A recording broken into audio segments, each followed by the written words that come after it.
Grandes exemplos de fé. A fé mostra a realidade daquilo que esperamos, ela nos dá convicção de coisas que não vemos. Pela fé, pessoas em tempos passados obtiveram aprovação. Pela fé, entendemos que todo o universo foi formado pela palavra de Deus, assim, o que se vê originou-se daquilo que não se vê. Pela fé, Abel apresentou a Deus um sacrifício superior ao de Caim. Com isso, mostrou que era um homem justo, e Deus aprovou suas ofertas. Embora muito esteja morto, ainda fala por meio de seu exemplo. Pela fé, Enoque foi levado para o céu sem ver a morte, ele desapareceu porque Deus o levou para junto de si. Porque, antes de ser levado, ele era conhecido por agradar a Deus. Sem fé é impossível agradar a Deus. Quem deseja se aproximar de Deus deve crer que Ele existe e que recompensa aqueles que o buscam. Pela fé, Noé construiu uma grande embarcação para salvar sua família do dilúvio. Ele obedeceu a Deus, que o advertiu a respeito de coisas que nunca haviam acontecido.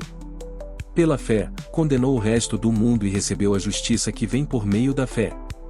Pela fé, Abraão obedeceu quando foi chamado para ir a outra terra que ele receberia como herança. Ele partiu sem saber para onde ia.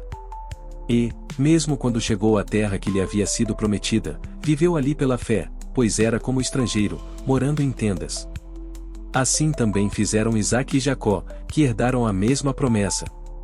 Abraão esperava confiantemente pela cidade de alicerces eternos, planejada e construída por Deus.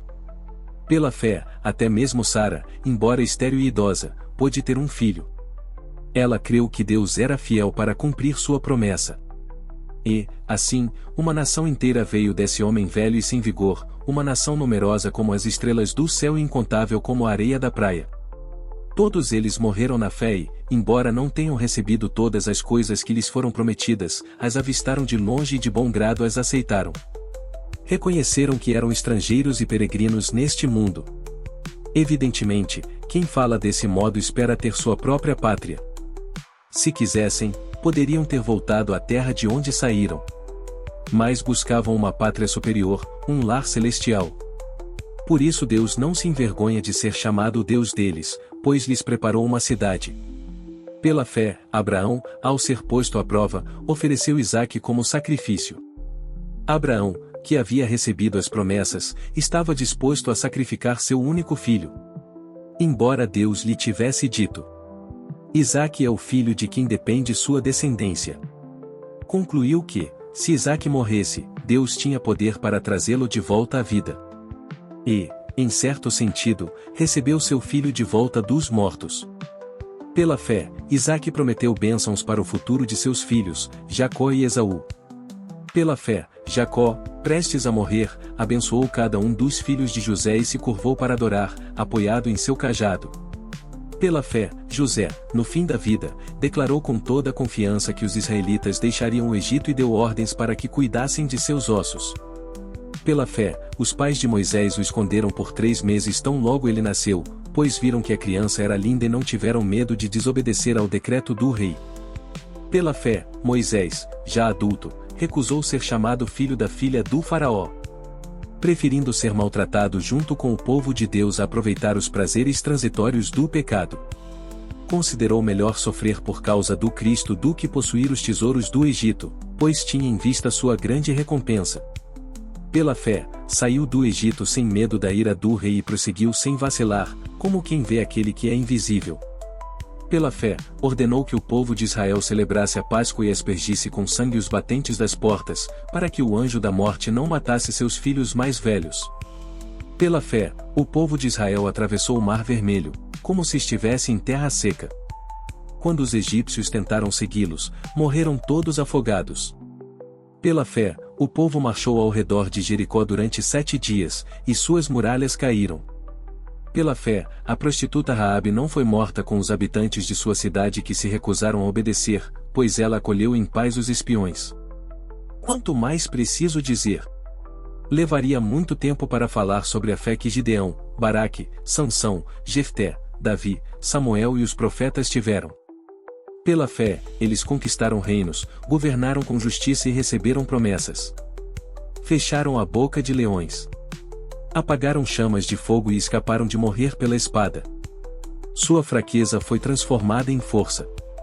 Tornaram-se poderosos na batalha e fizeram fugir exércitos inteiros. Mulheres receberam de volta seus queridos que haviam morrido. Outros, porém, foram torturados, recusando-se a ser libertos, e depositaram sua esperança na ressurreição para uma vida melhor. Alguns foram alvo de zombaria e açoites, e outros, acorrentados em prisões. Alguns morreram apedrejados, outros foram cerrados ao meio, e outros ainda, mortos à espada. Alguns andavam vestidos com peles de ovelhas e cabras, necessitados, afligidos e maltratados. Este mundo não era digno deles. Vagaram por desertos e montes, escondendo-se em cavernas e buracos na terra. Todos eles obtiveram aprovação por causa de sua fé, no entanto, nenhum deles recebeu tudo que havia sido prometido.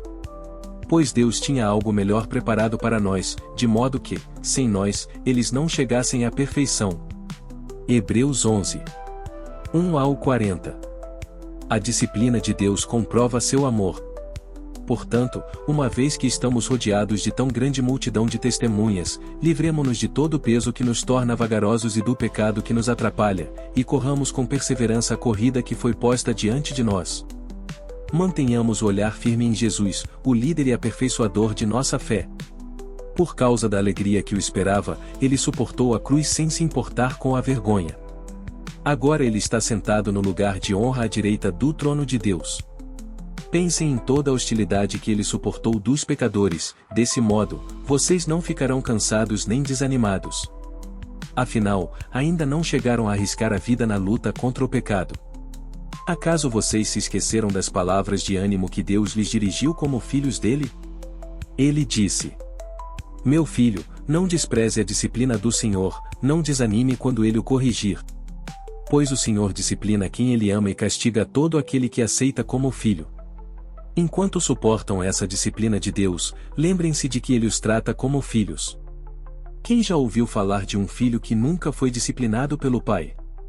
Se Deus não os disciplina como faz com todos os seus filhos, significa que vocês não são filhos de verdade, mas ilegítimos.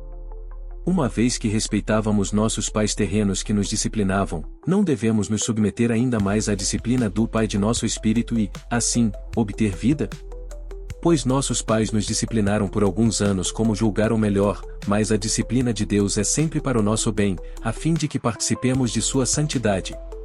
Nenhuma disciplina é agradável no momento em que é aplicada, ao contrário, é dolorosa. Mais tarde, porém, produz uma colheita de vida justa e de paz para os que assim são corrigidos. Portanto, revigorem suas mãos cansadas e seus joelhos enfraquecidos. Façam caminhos retos para seus pés a fim de que os mancos não caiam, mas sejam fortalecidos. Apelo para ouvir a Deus. Esforcem-se para viver em paz com todos e procurem ter uma vida santa, sem a qual ninguém verá o Senhor. Cuidem uns dos outros para que nenhum de vocês deixe de experimentar a graça de Deus. Fiquem atentos para que não brote nenhuma raiz venenosa de amargura que cause perturbação, contaminando muitos. Vigiem para que ninguém seja imoral ou profano, como Esaú, que trocou seus direitos como filho mais velho por uma simples refeição. Como vocês sabem, mais tarde, quando ele quis a bênção do pai, foi rejeitado. Era tarde para que houvesse arrependimento, embora ele tivesse implorado com lágrimas. Vocês não chegaram a um monte que se pode tocar, a um lugar de fogo ardente, escuridão, trevas e vendaval.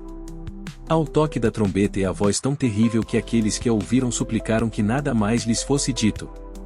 Pois não podiam suportar a ordem que recebiam. Se até mesmo um animal tocar no monte, deve ser apedrejado. O próprio Moisés ficou tão assustado com o que viu a ponto de dizer: Fiquei apavorado e tremendo de medo. Vocês, porém, chegaram ao Monte Sião, à cidade do Deus vivo, à Jerusalém celestial, aos incontáveis milhares de anjos em alegre reunião. À congregação dos filhos mais velhos, cujos nomes estão escritos no céu, e a Deus, que é juiz de todos, aos espíritos dos justos no céu, agora aperfeiçoados. A Jesus, o mediador da nova aliança, e ao sangue aspergido, que fala de coisas melhores do que falava o sangue de Abel. Tenham cuidado para não se recusarem a ouvir aquele que fala. Porque, se aqueles que se recusaram a ouvir o mensageiro terreno não escaparam, certamente não escaparemos se rejeitarmos aquele que nos fala do céu. Quando Deus falou naquela ocasião, sua voz fez a terra tremer, mas agora ele promete: mais uma vez, farei tremer não só a terra, mas também os céus. Isso significa que toda a criação será abalada e removida, de modo que permaneçam apenas as coisas inabaláveis. Uma vez que recebemos um reino inabalável, sejamos gratos e agrademos a Deus adorando-o com reverência e santo temor. Porque nosso Deus é um fogo consumidor. Hebreus 12. 1 ao 29. A passagem de Hebreus 12, 18 ao 21, fala que até Moisés ficou apavorado e tremendo de medo. Está citando quando Deus desceu sobre a montanha do Sinai e a visão que os israelitas tinham, vistas do vale em que estavam eram tremendas e apavorantes. Em Êxodo 19 disse assim: o Senhor disse a Moisés: virei até você numa nuvem densa, para que o povo me ouça quando eu lhe falar e, assim, confie sempre em você. Moisés relatou ao Senhor o que o povo tinha declarado. Então o Senhor disse a Moisés: desça e consagre o povo, hoje e amanhã. Providencie que eles lavem suas roupas. E estejam prontos no terceiro dia, pois nesse dia o Senhor descerá sobre o monte Sinai à vista de todos. Marque um limite ao redor de todo o monte e avise o povo. Tenham cuidado. Não subam ao monte, nem mesmo toquem o limite. Quem tocar o monte certamente será morto. Ninguém põe a mão na pessoa ou no animal que ultrapassar o limite. Antes, apedreje-o ou atravesse-o com flechas. Quem cruzar o limite não poderá continuar a viver. Mas, quando soar o toque longo da trombeta, o povo poderá subir ao monte. Moisés desceu do monte e foi até onde o povo estava. Ele os consagrou, providenciou que lavassem suas roupas. E lhes disse: preparem-se para o terceiro dia e, até lá, não tenham relações sexuais. Na manhã do terceiro dia, houve estrondo de trovões e clarão de raios, e uma nuvem densa envolveu o monte. Um toque longo de trombeta ressoou, e todo o povo que estava no acampamento tremeu. Moisés conduziu o povo para fora do acampamento, ao encontro de Deus, e todos pararam ao pé do monte. O monte Sinai estava todo coberto de fumaça, pois o Senhor havia descido em forma de fogo. Nuvens de fumaça subiam ao céu, como de uma imensa fornalha, e todo o monte tremia violentamente. Êxodo 19, 9 ao 18.